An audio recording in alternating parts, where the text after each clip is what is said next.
Ciao a tutti ragazzi e benvenuti in questo nuovo Sorrisponde parte 2. Come l'altra volta, dato che siete belli attenti, belli carichi, vi ricordo di iscrivervi al canale qui sotto subito, via il dente, via il dolore, anche se lo so che comunque vi escono i video e li vedete lo stesso, ma a me fa una grande differenza, quindi non vi costa niente un bel click qui sotto e anche tutti gli altri social che sono qui sotto in descrizione. Via col nuovo Sorrisponde.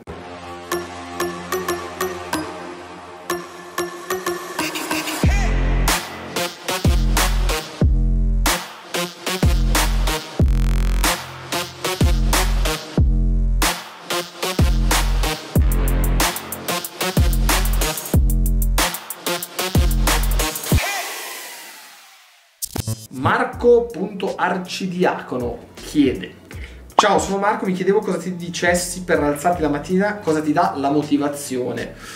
Allora, secondo me, o meglio, ti dico la mia esperienza. Io quando ero piccolo andavo a scuola, ogni mattina mi svegliavo e non sapevo neanch'io con che forza andassi in classe a ascoltare roba del quale non me ne fregava veramente nulla. Anzi, mentre ero lì in classe cercavo, tipo mi studiavo le traiettorie, mi guardavo gli on-board delle gare, perché lì ero ovviamente fissato sul fatto semplicemente di migliorare in pista. Quindi sfruttavo ogni mio possibile minuto libero per portarmi avanti e facevo il minimo indispensabile per prendermi il mio 6 e andare avanti. Invece adesso che ho passato il momento della scuola dove ti è imposto di imparare qualcosa che non te ne frega niente, ma anzi puoi decidere tu su cosa acculturarti e su cosa decidere di studiare, veramente ogni giorno passa molto più veloce, ho voglia sempre di fare cose nuove, ho voglia di migliorarmi, ho voglia di alzare sempre l'asticella e la cosa bella è che praticamente lavoro forse 11-10 ore al giorno, 6 giorni su 7, anzi forse 7 giorni su 7, e non mi pesa minimamente. Quindi non è che devo dirmi wow, devo motivarmi per alzarmi la mattina, sono già motivato da me stesso perché faccio quello che più mi piace e per arrivare davanti in tutti i campi devi essere sempre sul pezzo e spingere dal primo all'ultimo minuto. Christian Gardella chiede: come mai non hai mai avuto la patente per la moto fino ad ora? Questa è una bella domanda. La verità è che mi sono promesso quando ero più piccolo, con un lampo di maturità che è qualcosa di miracoloso, che non avrei fatto la patente per la strada perché era veramente troppo pericoloso. Cioè era ed è anche adesso. Però quando mi sono presentate occasioni da parte di BMW, di progetti, di esperimenti, di prove moto e tutto il resto, ho dovuto proprio farla per un discorso lavorativo. Però cerco in strada di andare veramente poco, anche perché ho provato a fare qualche viaggio che durasse più di 50 km. Ragazzi, io non sono fatto per andare piano e per viaggiare, cioè no, mi spiace. Elia-Sanneris o Sanneris, scusami, non so dov'è l'accento. Qual è la cosa di cui ti penti di più della tua vita? Questa è una bella domanda, è una bellissima domanda e devo essere sincero, la cosa della quale mi pento di più è che certe volte bisogna ascoltare molto di più se stessi, anche se tutti intorno a te ti dicono che stai sbagliando. Se avessi intrapreso questa mia strada molto prima, a questo punto potrei essere molto più avanti nel percorso di crescita, senza aver perso tutti questi anni in situazioni un po' di piani A, piani B, piani C e tutto il resto. Se c'è una cosa che veramente vuoi, che veramente devi fare e te lo senti dentro, devi mollare tutto e andare sul piano A senza pensare che ti potrebbe andare male e tutto il resto, perché se pensi già al piano B hai fallito in partenza, secondo me. Il punto Mase fa una grande domanda: corri per vivere o vivi per correre? Guarda, io di sicuro vivo per correre, ma c'è sempre un ma.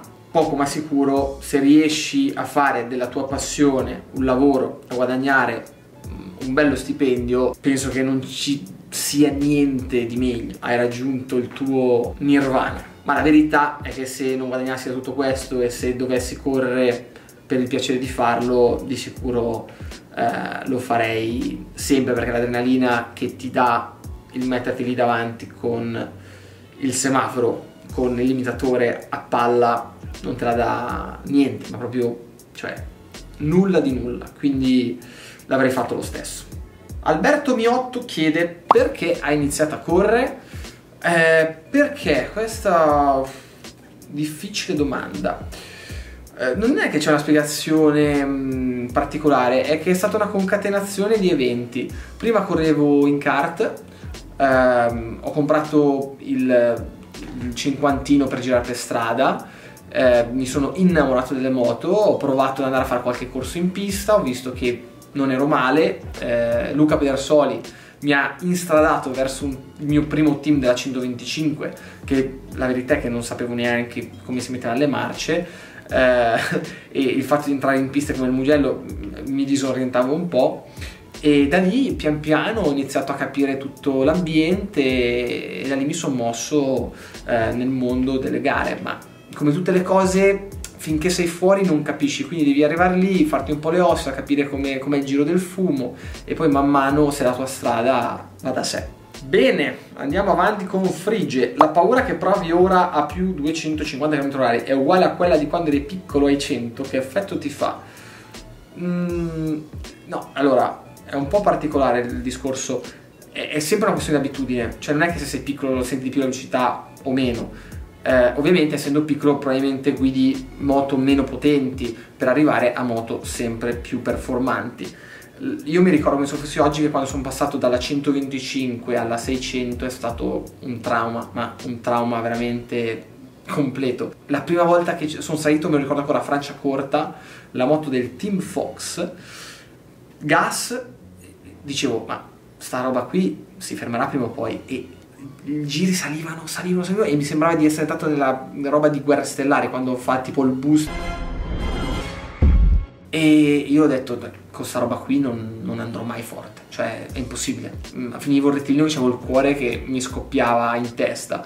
Poi la verità è che, come tutte le cose, che siano le ragazze, ovviamente esteriormente, che dopo un po' ti stancano se non hanno sostanza, o qualsiasi altro oggetto che abbiamo in mano ogni giorno, che magari all'inizio ci diciamo wow che figata il nuovo iPhone S bla bla bla, e poi dopo un anno diciamo boh, ok, uguale con la velocità, identico.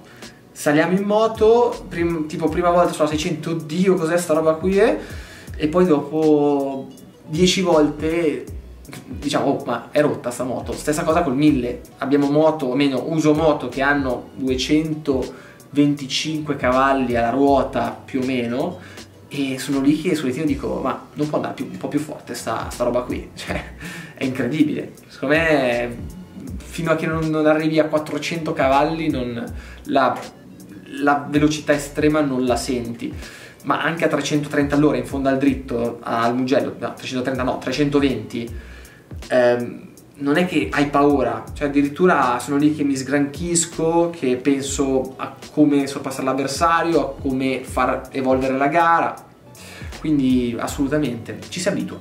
Cosa ne pensi di Rosberg che da pilota è passato a fare, tra le altre cose, video su YouTube?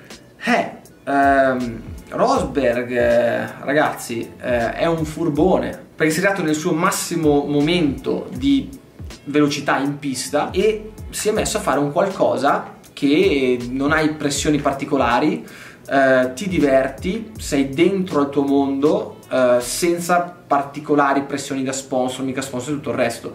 Quindi secondo me ha fatto una scelta veramente incredibile. E molti altri professionisti dei vari settori, che siano moto, macchine o come ad esempio Montemagno nel marketing, si stanno affacciando alla piattaforma di YouTube e l'asticella si sta sempre di più alzando. Difatti non è più una piattaforma dove c'è il classico youtuber e basta, ma anzi sta crescendo molto secondo me. Bene ragazzi, parte 2 adesso risponde finita, spero di essere stato abbastanza esauriente, di aver risposto accuratamente alle vostre domande. Se avete apprezzato ricordatevi di lasciare un like e soprattutto di iscrivervi al canale come ricordato all'inizio, e come al solito gas, e ci vediamo al prossimo video.